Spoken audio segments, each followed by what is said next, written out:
안녕하신가요? 인사 올리겠습니다. 전 서울에서 살고 있는 강순자입니다. 나이는 60대이고요.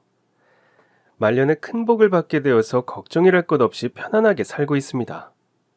제 인생이 처음부터 이렇게 편안했던 건 아니었습니다.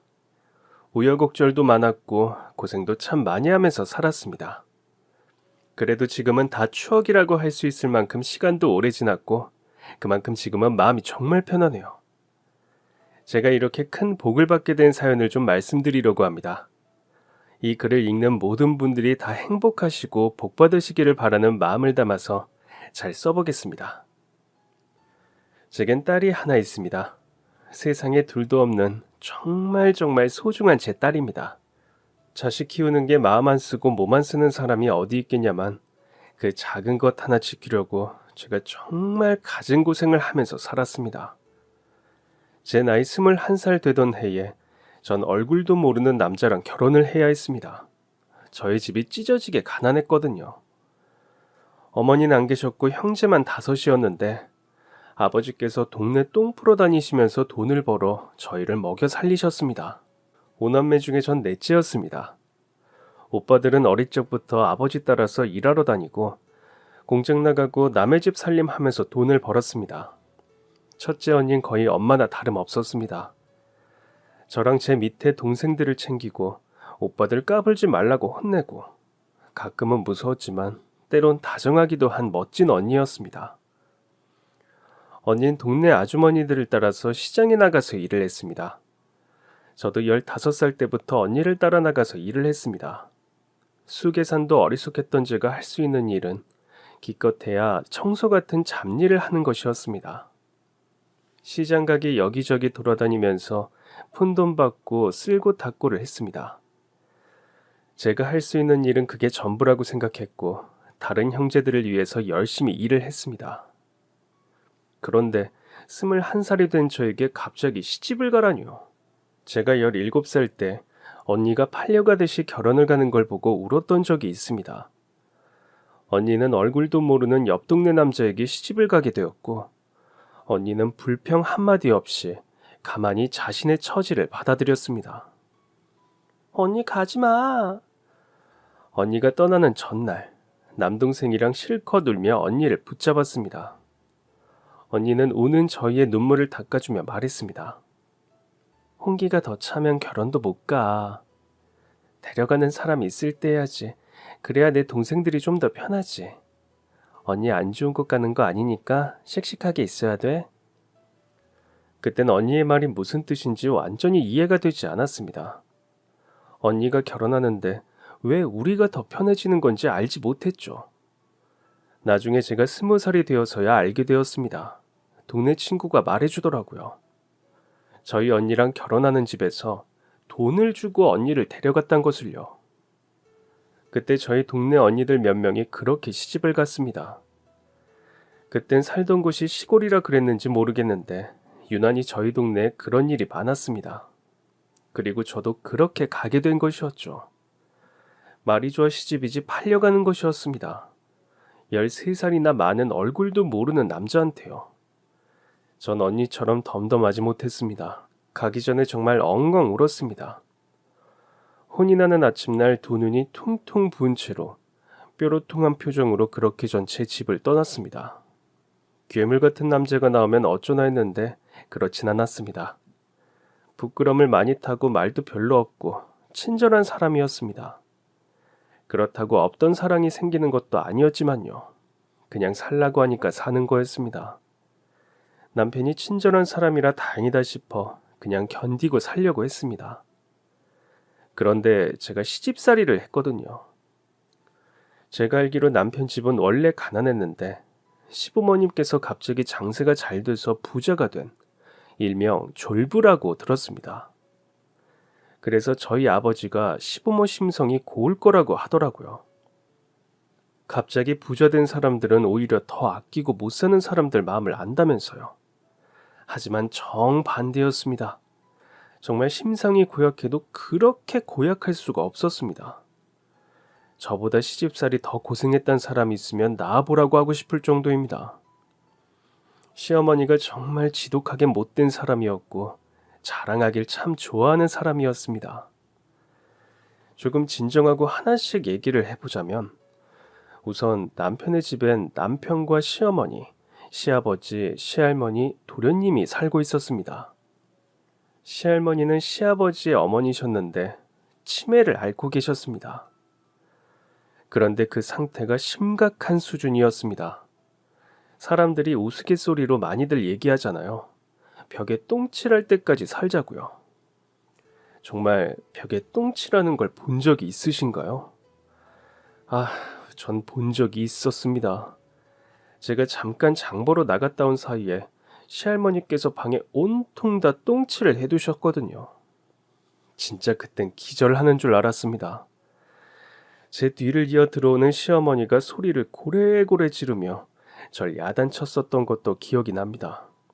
전 장을 보러 나간 거였고 시어머니는 친구분들 만나러 나간 거였는데도 모든 책임은 저에게로 돌아왔습니다.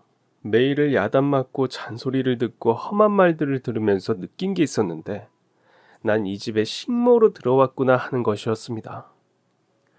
시어머니는 자신의 시어머니를 돌볼 힘이 나지 않아서 새로운 사람을 찾았던 거고, 그 중에 돈이 없고 어린 제가 눈에 띄었던 거였겠죠.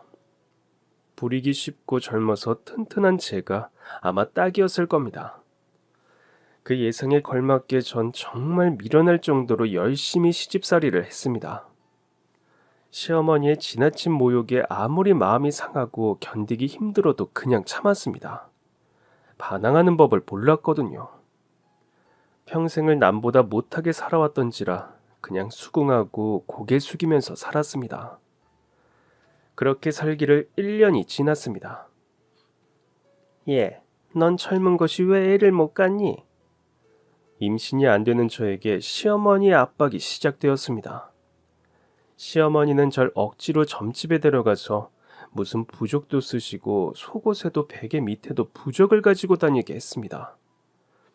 아들이 들어선단 한약도 먹이고 딸 들어서면 좋아한다는 과일을 일절 주지도 않고 고기만 먹이고 남자아기 옷만 사두더라고요. 그러던 중 제가 드디어 임신을 하게 되었습니다. 요즘엔 4달만 지나도 성별을 알 수 있다고 하더라고요. 예전엔 그렇진 않았습니다. 낳고 나서 아는 경우도 많았고 그 전에 알아도 보통 배가 많이 부른 다음에 알 수 있었습니다. 시골이라 더 그랬는지도 모르겠네요. 아무튼 제가 다니던 산부인과 선생님은 태어날 때 알려준다고 하셨습니다. 그러니까 시어머니가 노발대발 화를 내더니 다른 병원으로 절 데려갔습니다. 아기 성별을 꼭 알아야겠다면서요. 그렇게 임신 6개월 차에 아기 성별을 알게 되었습니다. 딸이었죠. 그때부터 저의 시집살이는 더더욱 심해졌습니다. 전 임신을 해서 배가 많이 불렀음에도 불구하고 임신 전보다 더 굳은 일을 해야만 했습니다. 시할머니에게 발로 차여가며 목욕을 시켜야 했고 식구들 삼시세끼를 준비해야 했고 집안 청소며 집안 어른들 경조사까지 다 챙겨야 했습니다. 제 뱃속의 아이가 딸이라는 이유만으로 시어머니의 구박은 더욱 심해졌습니다. 어떻게 딸을 품냐며, 어떻게 그것밖에 안 되냐며, 한심하다며 정말 다시 생각하기도 싫은 말들을 많이 들었습니다. 그러면서 어디 한풀이 할 것도 없고 힘든 감정 나눌 곳도 없어서 혼자 있는 방에서 중얼거리면서 뱃속의 아기한테 한풀이를 했습니다.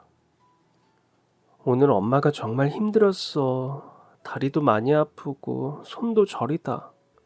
세상에 낳아주면 엄마의 가장 친한 친구가 되어주길 바랄게. 뱃속의 아이만 생각하면서 그 힘든 날들을 견뎠습니다. 전 제 딸을 낳던 그날을 아직까지도 잊을 수가 없습니다. 점심밥 막 먹고 갑자기 진통이 시작되었는데 시어머니가 저더러 혼자 병원에 가라고 했습니다. 그거 가다가 큰일 안 난다면서 뭐 대단한 거 낳는다고 유난이냐고 하더라고요. 그때 정말 크게 충격받고 혼자 병원에 가서 아기 낳았습니다. 낳고 나서야 남편이 왔고 그 다음날 이어 시어머니랑 시아버지가 왔습니다. 그때부터 갑자기 가슴이 차갑게 식더라고요. 정이 그냥 뚝 떨어졌다고 말하기도 하죠. 진짜 남편이고 시어머니고 시할머니고 다 보기 싫었습니다. 다 저한테 좋은 말 하나 하는 사람도 없고 제가 배 아파 낳은 제 딸을 사랑해주는 사람이 하나도 없었으니까요. 그땐 이혼이 흔한 것도 아니었고 더군다나 저는 저희 집에 돈을 받고 팔려갔던 입장이었기에 선뜻 이혼이란 것을 결정하기엔 무리가 있었습니다. 하지만 그럼에도 불구하고 전 이 사람들이랑 그만해야겠다 싶더라고요. 더 살다간 제가 받았던 상처를 제 딸이 고스란히 받을 것 같았습니다. 그래서 남편한테 먼저 말을 했습니다. 이렇게 못 살겠다고요. 남편은 제게 좋을 대로 하라고 했습니다. 자기는 아무렴 상관없다면서요. 그럴만도 했죠.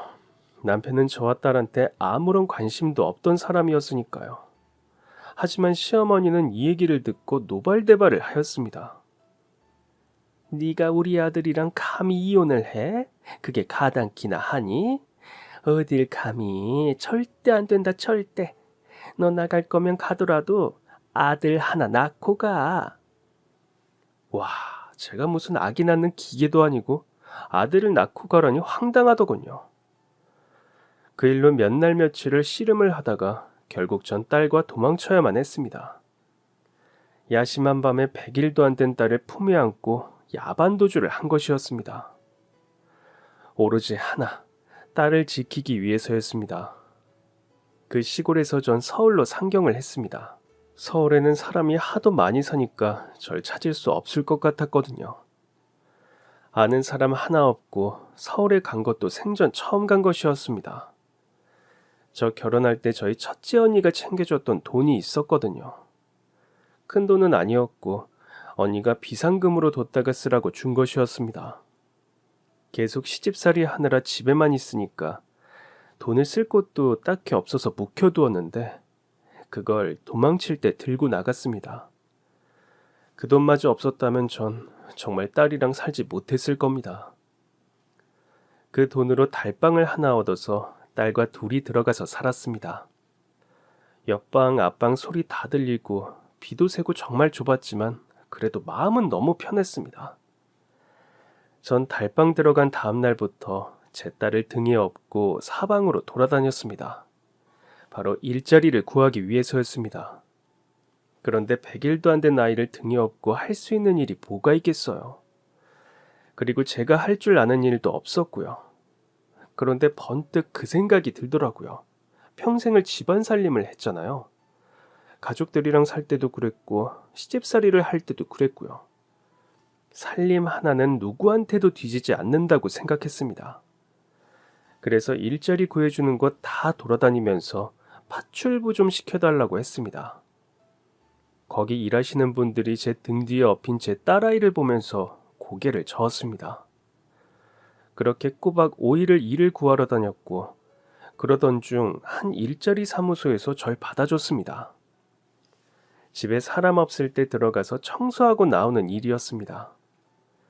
애기 데리고 들어가도 뭐라 할 사람이 없으니까 제 사정이 딱하니까 받아준 것 같더라고요.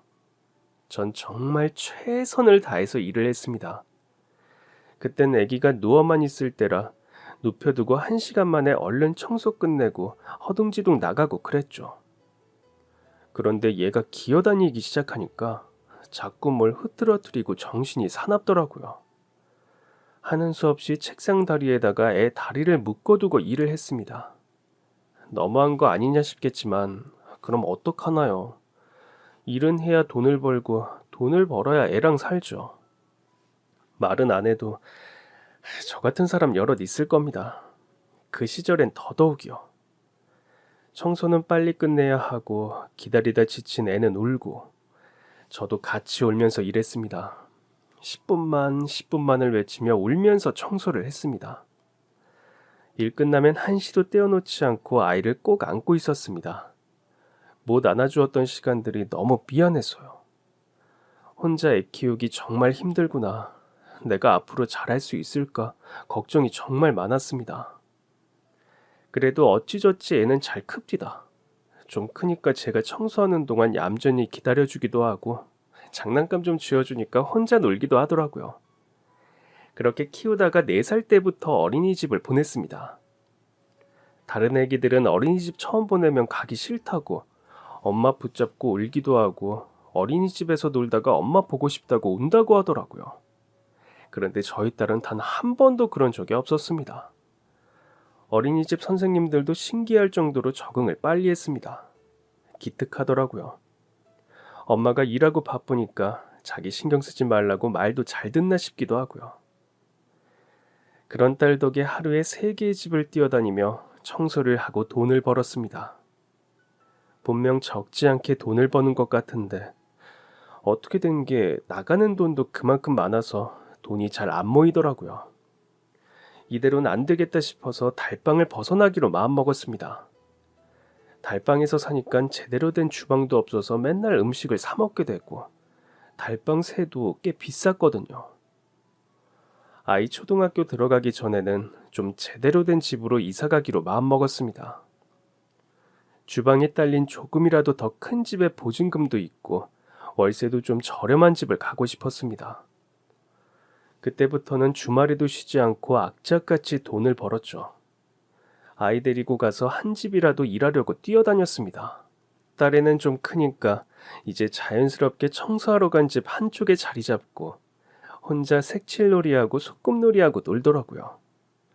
그런 딸 보면서 애잔한 마음에 더 힘내서 일했죠. 그러다가 딸애가 초등학교 들어가기 전 가을에 전 제가 마음먹었던 것을 이루게 되었습니다. 저희는 한 초등학교 뒷골목에 있는 월세 10만 원짜리 단칸방으로 들어가게 되었습니다. 달방보다는 낫다지만 방도 없는 집이었는데도 그게 뭐라고 참 좋았습니다. 계속 달방을 벗어나고 싶었거든요. 달방을 벗어났다는 해방감도 있었고 아무것도 없이 시작해서 그래도 이런 월세집 하나가 생겼다는 것에 스스로가 참 기특했습니다. 딸애는 집 바로 앞에 있는 초등학교에 다니게 되었습니다. 애가 초등학생이 되니까 일할 수 있는 시간이 더 많아지더라고요. 초등학교 가면 혼자서 학교랑 집이랑 오가고 집에 혼자 있을 수도 있잖아요. 그때부터는 아예 고정적으로 한 집에서 월급 받으면서 일을 하게 되었습니다. 버스 타고 좀 나가면 부자 동네가 있었는데 그 동네 집들은 거의 다 파출부를 썼습니다. 진짜 잘 사는 집은 운전기사도 있었고요. 저도 그 동네로 일을 나갔는데 일하는 시간도 좋았습니다. 애 학교 보내고 9시부터 오후 4시까지만 일을 했습니다. 그 이후에 거기 살던 학생 과외 선생님이 온다고 다 조용히 해야 한다고 하더라고요. 그리고 처음 일하게 되었던 그 집은 정말 큰 부잣집이었는데 상주하고 있는 밥 해주는 파출부는 따로 있고 전 청소만 했습니다. 출근하면 방 청소랑 화장실 청소 다 하고 옷 정리하고 빨래하고 쓰레기까지 버리면 하루가 다 갔습니다. 그렇게 평일에는 한 집에서 일하고 주말엔 예전처럼 사람 없는 집 청소만 싹 해주고 나왔습니다. 엄마, 내가 얼마 전에 친구들 엄마를 봤는데 엄마가 제일 젊고 제일 예쁜 것 같더라. 정말? 고마워 우리 딸. 그런데 엄마 손은 너무 쭈글쭈글해. 할머니 손 같아. 그래? 손이 이래서 보기 싫어? 아니, 나 때문에 고생하느라 그런 거잖아. 내가 왜 시켰어? 얼굴도 예쁜 우리 딸은 마음씨도 참 고왔습니다. 엄마 없는 집에서 혼자 숙제하고 공부하고 책 읽으면서 시간을 보냈고 학교 생활도 참 잘하고 제 생각도 많이 해주는 정말 착한 딸이었습니다. 그런 우리 딸은 제가 챙겨주지 않아도 쑥쑥 잘 자라주었고 어느새 고등학생이 되었습니다. 이때 우리 딸 태어나고 처음으로 저랑 마찰이 좀 생겼습니다. 딸애가 고등학교 갈 때 그때 이사를 했거든요. 그 전까지는 단칸방에서 방 하나 있는 반지하, 방 2개짜리 빌라 이렇게 가다가 고등학교 되었을 때 아파트로 이사를 가게 되었습니다. 오래된 아파트이긴 했지만 아파트를 정말 살아보고 싶었고 언젠가는 꼭 아파트에 살리라 마음먹었던지라 진짜 뿌듯했었죠. 그런데 이사 막 가고서 갑자기 딸아이가 이런 말을 하는 겁니다. 엄마, 아파트면 월세가 비싸지. 이전 집들보단 비싸긴 하지. 왜? 아파트는 막 관리비 같은 것도 많이 낸다고 하던데. 여기는 좋은 아파트도 아니고 공과금 나가던 거에 조금 더 나가는 정도야. 그런데 그건 왜? 아니야. 이런 걸 물어보던 애가 아닌데 무슨 일인가 싶었지만 딱히 말을 안 해주길래 그냥 넘어갔습니다. 그러다 얼마 뒤, 전 충격적인 장면을 보게 되었죠. 저희 애가 공부를 곧잘 했습니다. 저와 다르게 공부에 전념해서 대학교에 갔으면 하는 마음도 있었고요. 그래서 일반 인문계 고등학교에 간 거였고요. 아이가 다니던 학교가 1학년 때부터 야간 자율학습을 하는 곳이더라고요. 하고 싶은 애들만 신청해서 학습할 수 있게 해주는 것이었습니다. 저희 딸도 한다고 하길래 알겠다고 했죠. 전 그땐 다른 집 일을 하고 있었습니다. 청소랑 식사 등 전반적인 집안일 다 맡아서 하는 일이었죠. 그땐 밤 7시쯤에 일을 마쳤던 것 같네요. 아이가 맨날 야자로 학교에 있다가 늦게 오니까 오후 7시에 퇴근을 해도 집에서 혼자 밥 먹는 게 일상이 되더라고요. 집안일 할 거 많으면 그마저도 안 먹게 되는 날이 많았습니다. 그러다가 어느 날은 갑자기 햄버거가 너무 먹고 싶은 겁니다. 제가 밀가루 음식을 별로 안 좋아해요. 어릴 때부터 그런 걸 못 먹고 살아서 그런가 몸에서 잘 안 받더라고요. 그래서 피자, 햄버거, 떡볶이, 빵, 이런 것들을 거의 안 먹는 편인데 그날은 희한하게 햄버거가 너무 먹고 싶은 겁니다. 저희 딸은 밀가루 음식 좋아하거든요. 특히 햄버거는 정말 좋아하는 아이였습니다. 그래서 딸 먹을 거 사다 줄 겸 제 것도 사서 먹으려고 햄버거 가게에 들어갔죠. 잘 사 먹지를 않으니까 뭐가 뭔지 잘 몰라서 카운터로 가서 물어봤습니다. 안녕하세요. 주문을 좀 하려고 하는데요. 네, 안녕하세요. 엄마. 모자를 쓰고 있던 직원이 고개를 든 순간 저도 그 직원도 깜짝 놀라고 말았습니다. 카운터에 서 있는 직원이 다름 아닌 제 딸이더라고요. 너무 놀라서 얘가 여기 왜 있지 하고 가만히 있었습니다. 그러다가 딸의 난처한 눈빛을 보니까 알겠더라고요. 아, 여기서 아르바이트를 하고 있는 거구나. 학교에서 공부한다더니 아르바이트를 하고 있는 딸. 당장이라도 잡아서 집에 데려가고 싶었지만 딸도 체면이란 게 있을 테니 그럴 수는 없었습니다. 저는 아무 말도 안 하고 그냥 가게를 빠져나왔습니다. 그리고 곧장 집으로 갔죠. 햄버거를 뒤로 하고 집에서 대충 반찬 꺼내서 끼니를 때웠습니다. 그리고 딸이 집에 오기만을 기다렸습니다. 밤 10시를 넘기고서야 딸애가 집에 들어왔습니다. 아까 전에 유니폼 차림이 아닌 익숙한 교복 차림으로요. 이민주, 와서 앉아. 엄마, 그게... 거기서 뭐 하고 있던 거야? 너 지금까지 엄마 속이고 거기서 일한 거야? 왜 대답을 안 해? 거기서 뭐 하고 있었던 거냐니까?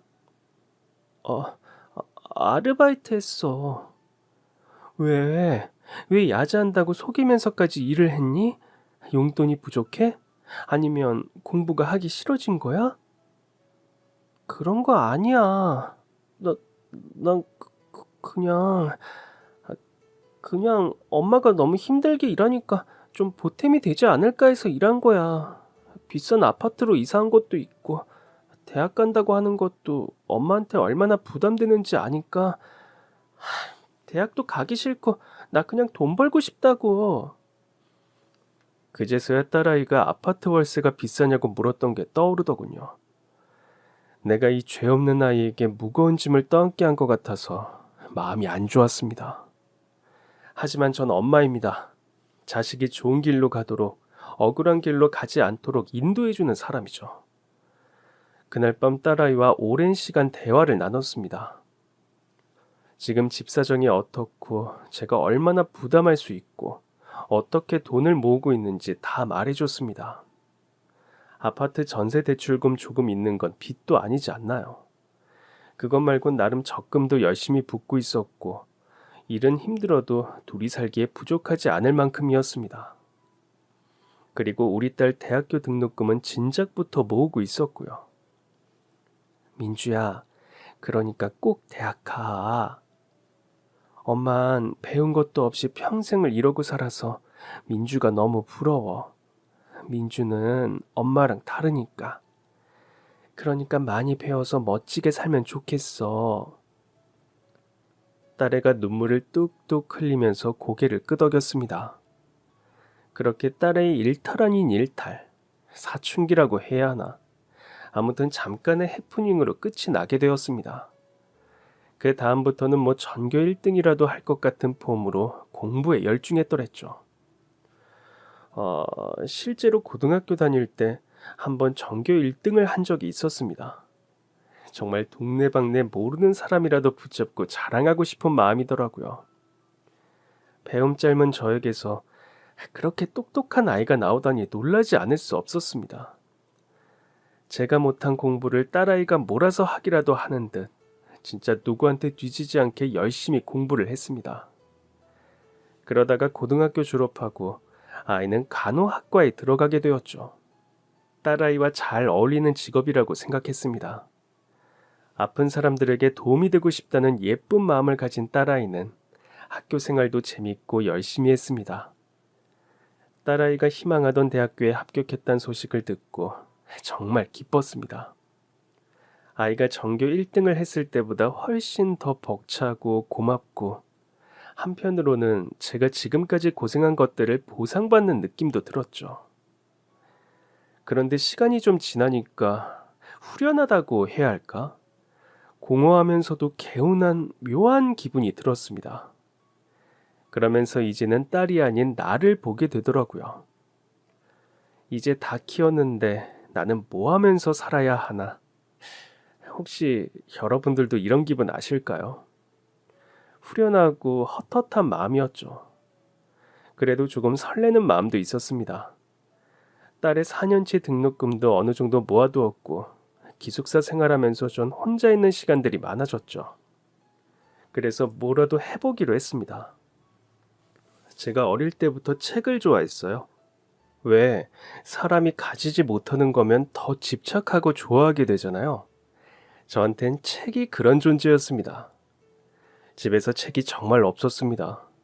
책도 종이니까 그거 팔면 돈 된다고 아버지가 다 가져다가 팔았었거든요.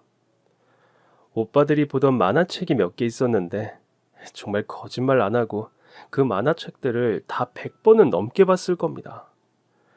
더 읽을 책이 없으니까 주구장창 그것만 본 거죠. 그러다가 결혼해서는 뭐 제 몸 챙길 시간도 없는데 책 볼 시간은 어디 있었겠어요.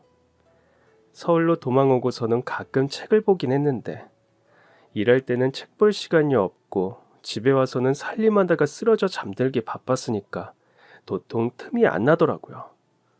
그리고 책도 돈이니까 그거 사느니 딸아이 책 한 권 더 사주고 제 책은 안 샀었죠. 그런데 딸이 대학교 가고 제게 시간이 좀 주어지니까 책이 읽고 싶어지더라고요. 혼자 서점에 가서 주구장창 책만 읽는 것이 제 소원이었습니다. 하지만 그 당시에 일하던 집이 일이 되게 늦게 끝났었거든요. 그 집 애들 학원 다녀오는 시간에 맞춰서 저녁해놓고 나오느라 10시에 일이 끝났습니다. 그래서 좀 더 일찍 일이 끝나는 곳을 찾고 싶었는데 그럼 월급이 줄어드니까 고민이 많았습니다. 딸아이 등록금도 더 모아야 했고 나중에 결혼할 때 돈도 보태줘야 할 테고 제 노후도 준비해야 하니까 아무리 하고 싶은 게 있어도 월급을 무시할 수가 없겠더라고요.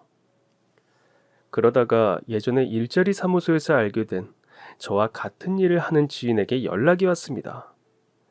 비슷한 처지의 일도 같은 일을 하니까 가끔 연락해서 안부 묻고 어쩌다가 밥도 한 번씩 먹는 사이였죠. 연락 와서 가볍게 인사 나누다가 지인이 이런 말을 했습니다. 난 지금 일하는 집 못 해먹겠어서 이달까지만 하려고. 왜? 일을 많이 시켜? 말도 마. 하는 일마다 쫓아다니면서 잔소리하고 얼마나 깐깐한지 몰라. 일도 조금 하고 돈도 많이 준 데서 들어왔다고? 아, 나 완전 속았어. 그래? 몇 시에 끝나는데? 월급은 얼마나 줘? 지인 말로는 일주일에 딱 평일 5일만 일을 하고 매일 5시에 저녁 차리고 퇴근을 한다고 하더라고요. 그런데 월급을 상당히 많이 주고 있었습니다. 제가 그때 일하고 있는 것보다 훨씬 더 많이 돈을 주는 곳이었죠. 그 일 내가 할까? 지인은 뜯어 말렸습니다. 괜히 이상한 사모 만나서 고생하지 말고 더 편한 곳 알아보라면서요. 하지만 일하는 시간도 적고 월급도 많으니까 꼭 하고 싶더라고요. 5시에 퇴근하고 집에 오면 6시. 그때부터 책을 본다면 4시간은 더 보다가 잘 수 있었습니다. 생각만 해도 좋았죠. 지인은 말리고 말리다가 고생 꽤나 할 거라며 마지못해 제게 일자리를 소개해 주었습니다. 그런데 사모님이 되게 의외더라고요. 나이가 좀 있는 사람이었습니다. 그때 처음 만났을 때는 60대셨죠. 얘기만 들었을 땐 젊은 사모인 줄 알았거든요. 보통은 젊은 사모들이 더 잔소리를 많이 하니까요. 그리고 또 의외였던 부분은 자녀분이 없다는 것이었습니다. 아예 아이를 낳지도 않고 살았다고 하더라고요. 그게 왜 의외였냐면 보통은 아이들 있는 집 사모들이 더 깐깐하게 굽니다. 아무래도 자기 자식들이 살고 있으니까 더 깨끗해야 하고 밥도 더 신경 써야 하고 빨래도 몇 번에 나눠서 하게 하고 그러거든요. 엄청 큰 집이었는데 2층에서 사모님이 내려오며 절 처음 보자마자 한 말을 잊을 수가 없습니다. 뭐 이렇게 젊어? 아, 얼마 못 버티겠네. 그렇게 말하니까 괜히 오기가 생기더라고요. 자존심도 상하고요. 내가 이 집에서 아주 오래 버티리라 생각하면서 일을 시작했습니다. 그런데 정말 제가 아이 들쳐업고 20대 초반에 서울로 와서 쭉 파출부일을 했잖아요. 그럼 20년을 일을 한 건데 와, 그런 사모는 난생 처음 봤습니다. 청소 상태는 뭐 말할 것도 없이 까다롭게 신경 썼고요. 심지어는 청소도구의 상태와 제 복장까지도 사사건건 신경을 썼습니다. 머리 좀 단정하게 묶고 이래요. 청소한다는 사람이 걸레 뭘로 빨았어요? 내가 이거 다 소독해야 된다고 했죠. 아니 그런데 창틀은 왜 이렇게 먼지가 많아? 창틀이 제일 깨끗해 하는 거 몰라요? 네, 죄송합니다. 진짜 성격이 너무 꼬장꼬장한 거 있죠. 먼지 하나도 용서하지 않고 항상 날이 서 있고 예민한 사람이었습니다. 일은 일대로 힘든데 비 맞추는 것도 너무 힘들더라고요. 집에 가면 몸이 힘든 게 아니라 긴장이 풀려서 진이 빠질 정도였습니다. 솔직히 저 처음에 그 집에서 일하면서 진짜 많이 울었습니다. 너무 서럽더라고요. 내가 왜 이렇게까지 일을 해야 하나 싶기도 하고. 그런데 돈 때문에 관두지도 못하는 제 자신이 너무 불쌍하기도 하고 내 나이가 몇인데 머리카락으로 혼이 나나 싶어서 서럽기도 하더라고요. 그런데 사실 그 사모님이 그렇게까지 깐깐하게 구는 데에는 이유가 있었습니다. 사실은 사모님의 남편인 사장님이 몸이 안 좋았거든요. 폐렴과 천식을 앓고 계셨는데 그게 정도가 좀 심했던지라 집안에 있는 먼지 한 톨도 용납하지 못했던 겁니다. 그래서 더욱 식단에 신경을 많이 썼고 전반적인 청결 외에도 습도, 온도 등도 아주 예민하게 관리를 하셨던 거죠. 사모님이 이렇게 사장님한테 애착이 클만도 한 게 두 사람 사이에 아이가 없잖아요. 그래서 더욱 두 분이 애틋하신 것 같았습니다. 그런 마음을 알기에 그리고 전 그곳에 일하는 시간과 급여가 만족스럽기에 잔소리와 눈치를 이겨가며 일을 했습니다. 그리고 사모님이 마냥 나쁜 사람은 아니었거든요. 방 청소 아주 잘했던데요? 감사합니다, 사모님. 오늘은 이만 들어가요. 오늘 남편 병원 가는 날이라 지금 나가 볼 거니까. 퇴근하라고요? 정말 그래도 되나요? 네, 가세요. 그리고 이것도 가져가고. 사모님은 잔소리를 하는 만큼 일을 잘하면 인정도 잘해 주었습니다. 제가 할 일을 잘 끝내면 일찍 퇴근을 해주기도 했고, 간간히 보너스를 챙겨주기도 했죠. 고급 과일이나 디저트를 챙겨주기도 하고, 명절엔 예쁜 스카프나 목도리, 장갑 같은 걸 주기도 했죠. 그리고 또 매년 제 생일을 기억했다가 선물을 주셨습니다. 그 선물은 지갑부터 시작해서 좋은 이불, 상품권, 코트, 가방도 주셨죠. 제가 그 집에서 힘들었던 이유가 사모님이었지만 참고 버틸 수 있었던 이유도 사모님이었습니다. 그렇게 전 그 집에서 꼬박 20년을 일을 했습니다. 20년이라는 긴 시간 동안 정말 많은 일이 있었습니다. 사모님은 제가 1년 되던 날에 그러더라고요. 어떻게 나한테서 1년을 버티냐고요.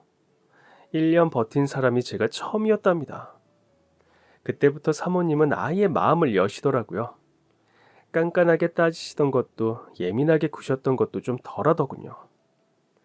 그 정도 일했으니까 제가 어떻게 해야 하는지 어느 정도 아니까 아마 더 간섭을 안 하기로 하신 것 같았습니다.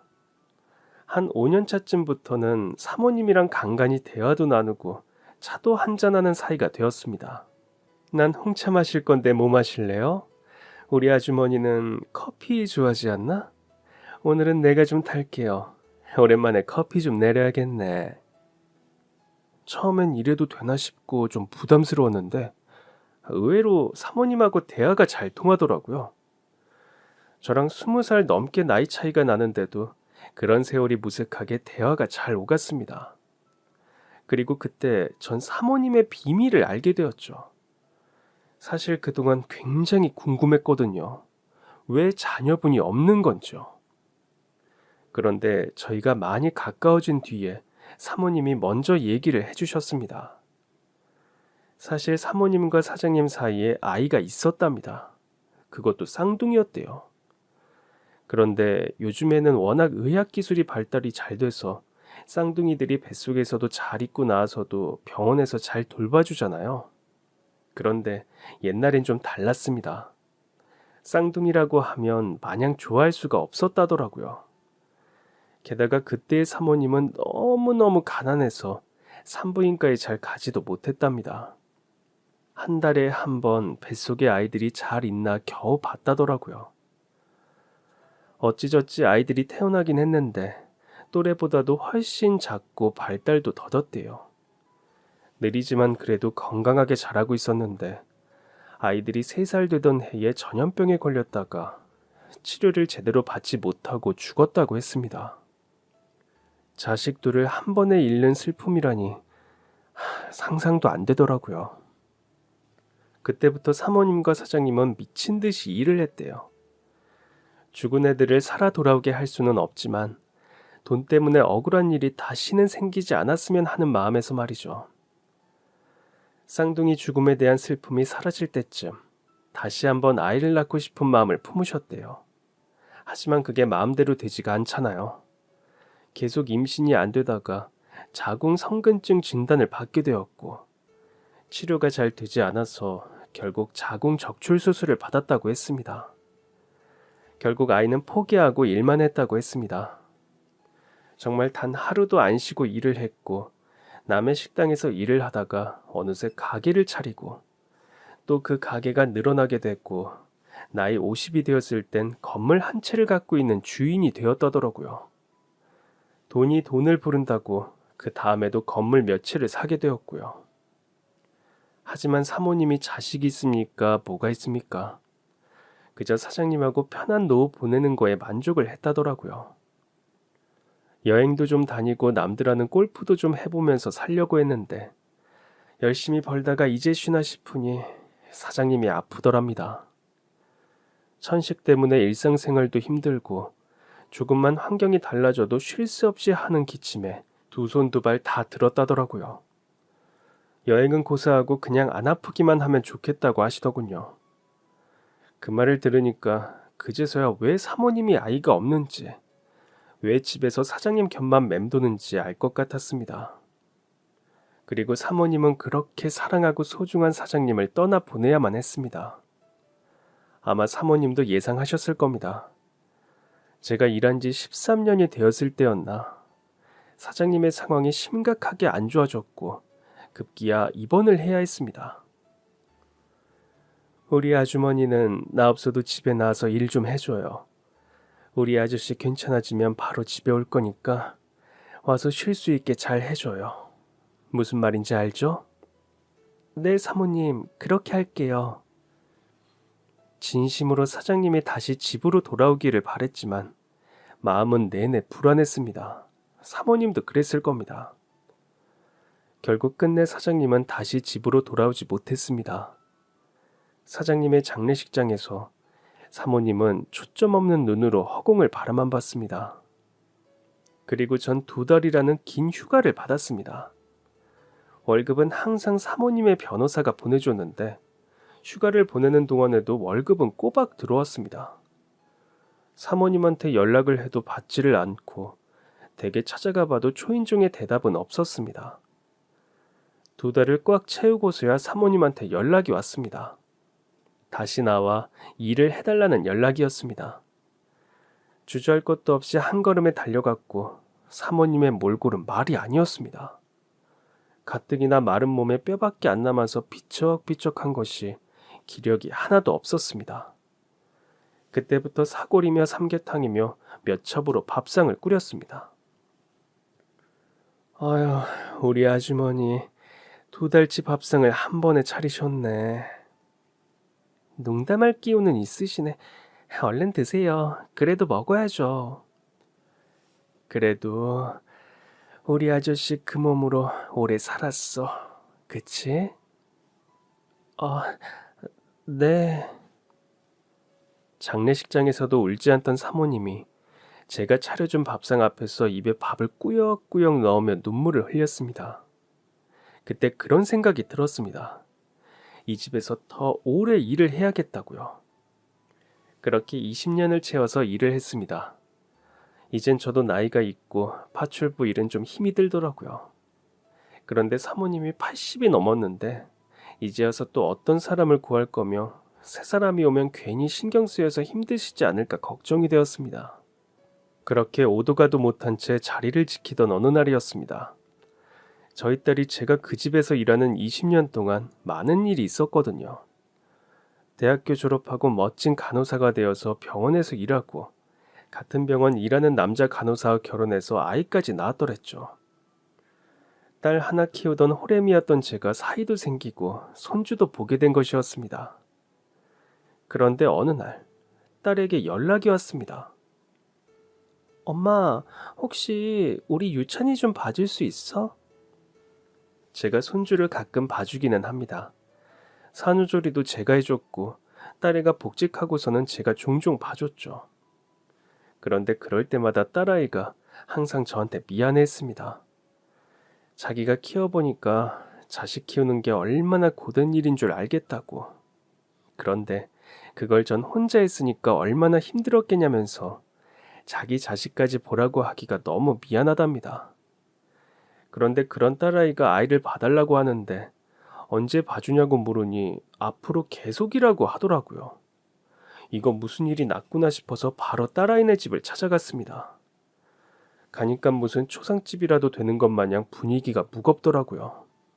딸아이는 울었던 건지 눈시울이 붉었습니다. 무슨 일 있는 거야?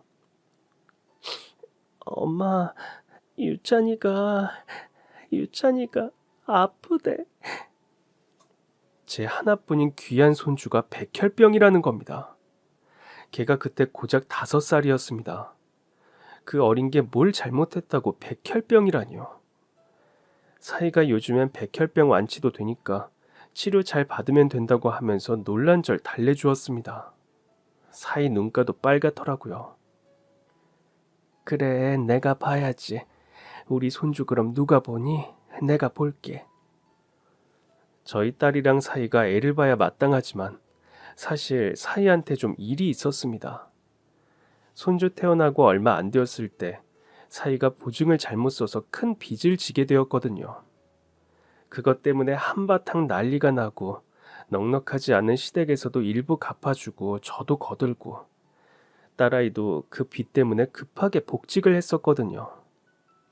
그 빚이 애 5살 때까지도 여전해서 둘 다 일을 그만둘 수가 없는 상황이었던 겁니다.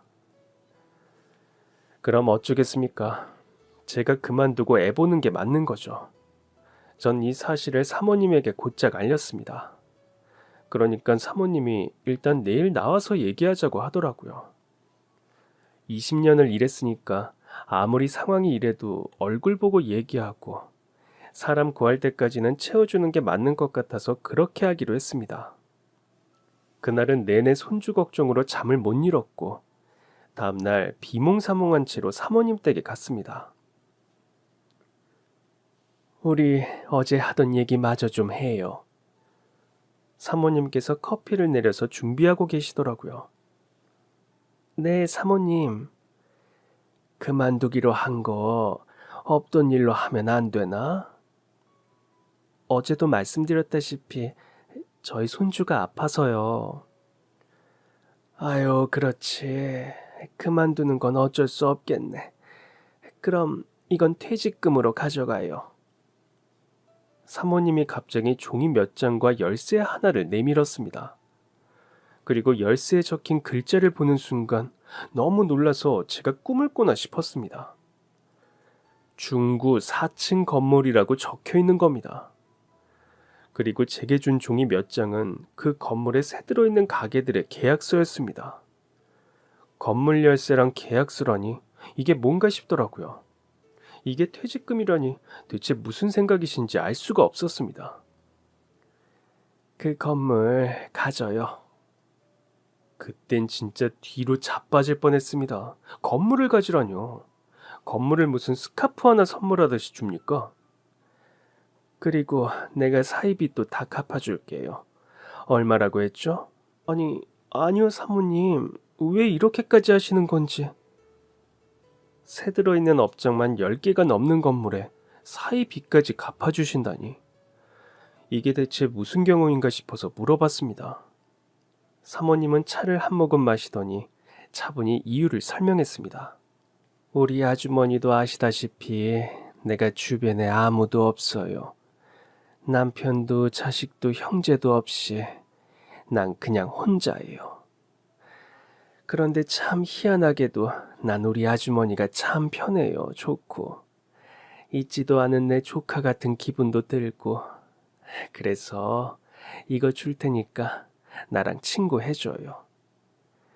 내가 살아봤자 앞으로 얼마나 더 살 것이며 오래 산들 죽을 때 이거 다 이고 가는 것도 아닌데 나는 지금 이 건물보다 우리 아주머니가 더 소중해요. 난 아주머니 없으면 내 인생이 참 심심할 것 같아. 우리 아저씨 죽고 아주머니가 있어서 참 다행이라고 생각했어요. 그러니까 이걸로 마음 편히 먹고 살면서 나 죽을 때까지 좀 놀아줘요. 솔직히 좀 어안이 벙벙했습니다. 사모님이 그렇게까지 저를 생각해 주시는 줄은 몰랐거든요. 감동적이기도 하고 벅차기도 하고 감사하더라고요. 전 사모님 말대로 하기로 했습니다. 저를 위해서도 사모님을 위해서도 그리고 제 딸아이와 사위와 손자를 위해서도 그게 좋을 거라고 생각했습니다. 사모님은 사위의 몇 억이나 되는 빚을 고민도 없이 한 번에 갚아주었고 사위는 몇 번이고 사모님에게 감사 인사를 올렸습니다.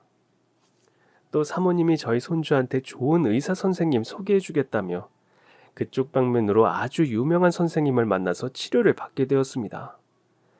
다행히 예후가 좋은 경우가 많다며 치료 잘 해보자고 하더라고요. 저도 우리 딸이랑 사이도 한시름 놓게 되었습니다. 사이 빚도 해결되었겠다. 딸아이가 일 그만두고 애 본다고 하길래 됐다고 했습니다. 애 낳고 어떻게 복직했는데 또 쉬게 해요. 그리고 딸이 지금 다니는 병원이 휴가도 잘 챙겨주고 사정도 잘 봐줘서 딸이 애 병원 갈 때는 함께 갈 수 있거든요. 그렇게 좋은 직장을 왜 그만둡니까? 아무것도 안 하는 제가 보는 게 맞는 거죠. 그리고 아들은 안 키워봐서 어떨까 궁금도 하고요. 그래서 요즘엔 전 뭐 하냐면요. 사모님하고 같이 손주 봅니다. 아침엔 느긋하게 차 한잔하고 같이 책도 읽고 수다도 나누고 산책도 하다가 애 유치원에서 오고 나면 아주 난장판이 따로 없습니다. 아파도 유치원 다닐 수 있다길래 애 힘들지 않는 선에서 보내고 있거든요. 제가 계속 사모님 댁에 있으니까 아이를 데리고 이쪽으로 오는 날도 많은데 사모님 댁에서 새로 일하게 된 파출부 아주머니가 아프다는 게 안 믿길 정도로 너무 쌩쌩하다고 했습니다. 그 덕에 사모님하고 저는 진땀 빼고 있지만요. 사모님은 요즘 옛날에 해야 할 육아를 이제야 하는 것 같다며 애를 잡으러 다니는 건지 잡히러 다니는 건지 모르겠다고 하십니다. 그래도 참 즐거워 보여서 다행이네요. 제가 사모님에게 받은 이 모든 것들 다 공짜라고 생각하지 않습니다. 당연하게 받아들이지도 않을 거고요. 요즘엔 월세 나오는 것 중에 일부를 기부를 좀 하고 있습니다. 세상에 저 같은 혼자 애 키우는 엄마도 많고 부모 없는 애들도 많잖아요. 그런 사람들한테 보탬이 될까 싶어서 기부를 하고 있습니다. 사모님도 제가 이렇게 한다니까 감명받았는지 최근에 기부 시작하신 것 같더라고요. 저희의 노력이 좋은 영향력들을 끼치기를 바랍니다. 끝으로 우리 사모님한테 항상 감사하다는 인사 드리면서 제 주변 사람들 다 건강했으면 합니다. 그리고 마지막으로 우리 손주 얼른 완치되기를 바랍니다. 그런 날이 꼭 올 거라 믿으며 사연 여기서 마무리하겠습니다. 그럼 지금까지 제 긴 사연 들어주셔서 정말 감사합니다. 오늘도 행복한 하루 되세요.